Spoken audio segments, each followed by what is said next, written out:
The first time Leo saw Ethan Vance, he nearly spit a mouthful of bourbon across the polished mahogany bar. The shock was electric, a jolt that ran straight down his spine. It was him, the man from the night before, the one whose steely gaze and dismissive air had been a challenge Leo had spectacularly failed to conquer. And now he was standing in the company's lobby, being introduced as the new CEO. The previous night had been a blur of whiskey and a friend's dramatic breakup. Escaping the pity party for a breath of fresh air, Leo had spotted him in the dimly lit alley behind the bar. A tall silhouette, shoulders broad enough to block out the city lights, leaning against the cold brick. The sharp lines of his jaw were cast in shadow, but even then, Leo could tell he was devastatingly handsome. He held not a cigarette, but a sleek, modern vape, a plume of white vapor ghosting around his face, obscuring and revealing his features in tantalizing waves. It was an image of controlled power, and Leo felt an immediate primal pull. A magnetic north he hadn't known his compass possessed. His own heart began a frantic rhythm against his ribs. He approached, noticing the man was a good half a head taller than him.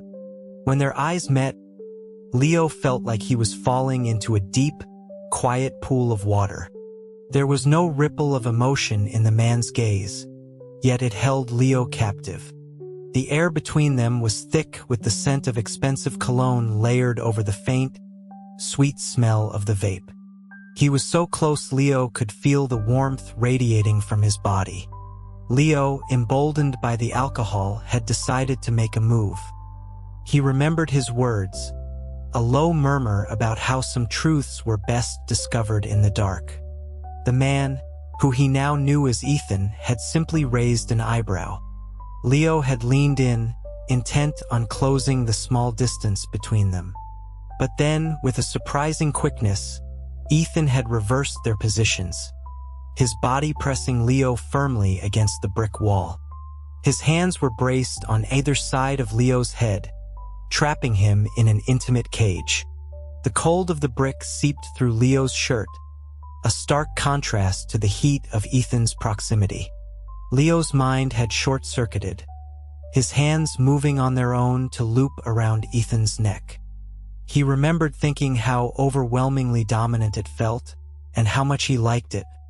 Ethan had leaned down, his voice a low rumble that vibrated through Leo's chest, asking if this was a game Leo played with just anyone. Before Leo could answer, a woman had appeared, pulling at Ethan's arm and shooting Leo an apologetic look. She had told him, not unkindly, that he was barking up the wrong tree. The sight of Ethan's retreating back had left a hollow ache in Leo's chest. Now, in the bright, sterile light of the office, a colleague nudged him sharply. Sarah's voice cut through his daze, informing him that Mr. Vance wanted to see him. Taking a deep breath, Leo pushed open the door to the corner office. Ethan was perched on the edge of a massive oak desk, reviewing a document. He glanced up, his expression unreadable. He inquired if Leo was his new executive assistant. The formal title felt like a splash of cold water. Leo noticed that Ethan seemed not to recognize him at all. Stiffly, Leo confirmed his position and introduced himself as Leo Hayes, offering a smile that felt brittle and unnatural. He couldn't help but notice that in a tailored suit, Ethan looked even more formidable, an untouchable figure of authority. The memory of the previous night made his pulse quicken, but the thought that Ethan wasn't interested in men brought a familiar pang of disappointment. Ethan nodded curtly and picked up a set of keys from the desk. He explained that he needed to retrieve a secure hard drive from his residence, and that Leo would accompany him and bring it back to the office. Leo was stunned by the request to go to his apartment so soon. It felt like a test, a dangerous invitation. He wondered if Ethan had any idea of the unprofessional thoughts swirling in his mind. Ethan noticed his hesitation and asked if it was inconvenient, his eyes locking onto Leo's. Leo quickly assured him it was fine. In the passenger seat of Ethan's sleek black sedan, Leo's mind was still reeling. Suddenly, Ethan leaned across the console, his face just inches from Leo's. Leo froze, holding his breath. After a long moment, Ethan reached past him, grabbed the seatbelt, and clicked it into place. A faint smirk played on his lips as he leaned back. He asked why his assistant seemed so nervous, drawing out the last word with a suggestive tone. Leo managed a dry laugh, stammering that it wasn't every day one's boss was so strikingly handsome. He added that he imagined many people were drawn to him. Ethan's gaze didn't waver as he asked if Leo was one of them. The question was so direct that Leo's affirmative answer slipped out before he could stop it. Ethan said nothing more, turning his attention to navigating the downtown Chicago traffic. Ethan's apartment was a minimalist masterpiece, a penthouse with panoramic views of Lake Michigan. He offered Leo a glass of water. As Ethan turned to get the hard drive from his study, Leo accidentally bumped the small table, sending the glass of water cascading down the front of Ethan's expensive shirt. Mortified, Leo apologized profusely. Ethan waved it off, saying he was particular about his clothes and would just change, before disappearing into the master bathroom. A few moments later, the sound of the shower started. Leo's imagination began to run wild. When the water stopped, Ethan's voice called out, asking Leo to hand him a fresh shirt from the closet. His face flushed. Leo retrieved a crisp, white button-down and knocked on the bathroom door. A wet, strong hand emerged to take it. As he passed the shirt over, Leo's foot slipped on a stray drop of water on the polished floor. He stumbled forward, pushing the door open and falling right into the bathroom. He landed against Ethan's bare, damp chest, his hands instinctively splaying across the hard muscle. Ethan let out a sharp hiss of breath. Leo looked up into his face and saw that Ethan's eyes had darkened, and the tips of his ears were red. Ethan's voice was hoarse when he told Leo to get out. Scrambling to his feet, Leo fled the bathroom, his face burning with humiliation. Later, Ethan emerged from his study, fully dressed and looking impossibly composed. He found Leo staring blankly out the window. He commented that Leo had seemed rather overheated and handed him a cold bottle of water, suggesting it might help. Leo, misinterpreting his words, blurted out a question about whether Ethan was offering to help him cool down in other ways. Ethan simply raised an eyebrow and gestured to the bottle in Leo's hand, his silence more damning than any words. To cover his embarrassment, Leo quickly claimed he was just admiring Ethan's physique, commenting on his fitness. The lie was so transparent it was painful. A few days later, Ethan asked Leo to join him at the building's private gym after work. He explained he needed a spotter. Leo's mind once again jumped to conclusions. The reality was far more torturous. Ethan directed him to sit on his back while he did push-ups, using Leo as human ballast. With every repetition, Leo was acutely aware of the powerful muscles moving beneath him, the heat of Ethan's body, the controlled sound of his breathing. Then Ethan had him lie on the mat, and he performed another set of push-ups directly over him. Each time he lowered his body, their faces were only inches apart. Leo could feel the warm puffs of Ethan's breath on his skin. His gaze was intense, unreadable. The air crackled with unspoken tension. Just as Leo was about to throw caution to the wind and bridge the gap, Ethan pushed himself up, finished his set, and thanked him for his help in a perfectly level voice. Frustrated and confused, Leo messaged his friend for advice. The consensus was clear. He needed to make a bold move to get a real reaction. That weekend, he enacted a plan. He went to a popular club in River North with a handsome actor friend he'd hired for the night. He posted a carefully staged photo to his Instagram story. His face flushed, leaning into his friend, whose arm was possessively draped around his shoulders. He tagged the location and added a simple, provocative caption. "Some nights are for bad decisions." He watched the door for 2 hours, his hope dwindling with every passing minute. It was only a 15-minute drive from Ethan's apartment.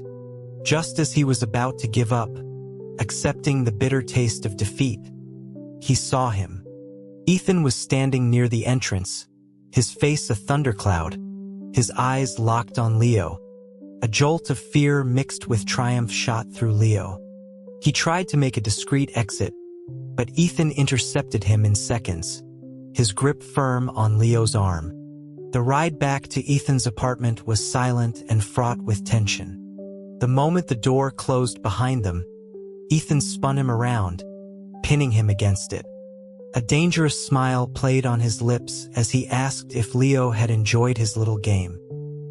He then turned Leo around, pressing him against the cool wood of a cabinet, his hands finding the small of Leo's back.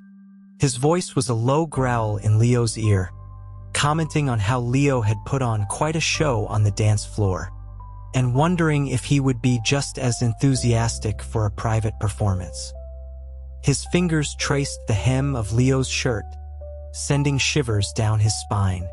Then, Ethan's lips were on his, a kiss that was less about tenderness and more about claiming possession, a torrent of pent-up frustration and desire finally unleashed. Leo woke the next afternoon, his body aching in places he hadn't known could ache. He reached for his phone and saw a string of messages from Sarah at work. They were all variations of the same question, accompanied by a screenshot. It was from Ethan's private Instagram, a picture of their hands, intertwined on the dark sheets of his bed, with a single word caption, "Mine." A picture Leo himself had been blocked from seeing. Fury, sharp and hot, replaced his soreness. He found the resignation letter he'd drafted weeks ago, stormed into Ethan's study, and threw it on the desk. He was quitting. Ethan's eyes narrowed. He rose slowly, backing Leo against the wall. He asked if Leo was sure. Leo defiantly said yes. Ethan chuckled, a low, menacing sound. He told him that seemed a shame, then scooped him up and carried him back toward the bedroom, ignoring his protests. Later, tangled in the sheets, the anger had subsided into a fragile peace. Ethan's voice was soft in the quiet of the room. He whispered a name, a childhood nickname Leo hadn't heard in nearly 2 decades. The memories came flooding back in disjointed fragments. Ethan, the quiet older boy from the house next door in the suburbs. The one he had followed around with childish devotion, declaring he would marry him someday. The one whose family moved away, leaving a void Leo had long since forgotten. He realized Ethan had known who he was all along. He asked why Ethan had pretended not to recognize him, why he had played this elaborate game. Ethan confessed that he had been angry. He had recognized Leo the instant he saw him in the alley, but Leo had looked at him like a stranger, a conquest for the night. The woman at the bar was his cousin, enlisted to gauge Leo's reaction. He admitted he'd been jealous, possessive, and had wanted to make Leo work for it. He'd wanted to be sure Leo saw him, not just a handsome face in a bar. Ethan signed the resignation letter. He understood Leo's dream of opening his own design studio.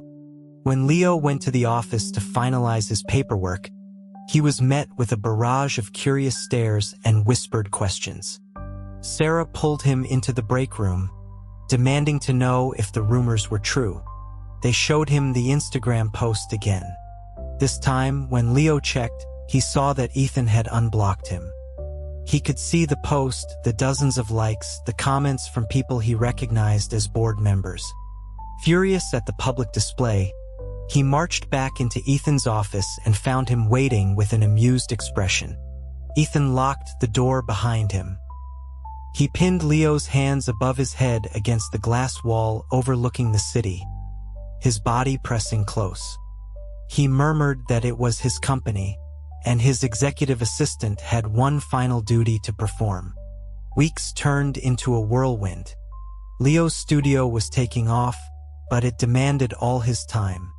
He was working late one evening when his older brother, Julian, appeared unannounced at his apartment. Julian, the golden child, the Harvard graduate his parents adored. The brother who had stood by silently as their parents had effectively disowned Leo for not getting into an Ivy League school, for choosing art over finance. They hadn't spoken in years. Julian's purpose was sickeningly clear. The family's company was failing. He wasn't there to reconcile. He was there to use him. He told Leo that he needed to leverage his relationship with Ethan Vance to secure a bailout. Just then, Ethan walked in, his arms full of takeout. The atmosphere grew thick with hostility. Ethan understood the situation instantly. When Leo refused, Julian's face contorted with rage, calling Leo selfish and useless. He lunged at him. Ethan stepped between them, taking the punch meant for Leo. A brutal fight erupted. Ethan, fueled by a protective fury, overpowered Julian, leaving him bruised and humiliated before throwing him out. At the urgent care clinic, while Ethan was getting his split lip looked at, Leo went to pay the bill. He ran into his former boss, Mr. Davison, a portly man whose lecherous gaze still made his skin crawl. Davison cornered him, renewing his vile offer to make Leo his mistress and threatening his new studio. Before Leo could react, Ethan's voice cut through the air, cold as ice. He stood behind Leo, a formidable presence. Davison scoffed, but Ethan simply made a phone call. Within minutes, Davison's phone rang. The color drained from his face as he listened. His company's biggest contract, the one keeping them afloat, had just been terminated. The call was from Ethan's contact. Davison fell to his knees, begging. But Ethan simply took Leo's hand and led him away without a backward glance. Walking out into the cool night air, Leo squeezed Ethan's hand. He told him something he'd been thinking for a while. That meeting him was the luckiest thing that had ever happened in his entire life. Ethan brought their joined hands to his lips, a genuine, warm smile finally reaching his eyes. He said that luck had nothing to do with it. Loving Leo was the most important thing he had ever done.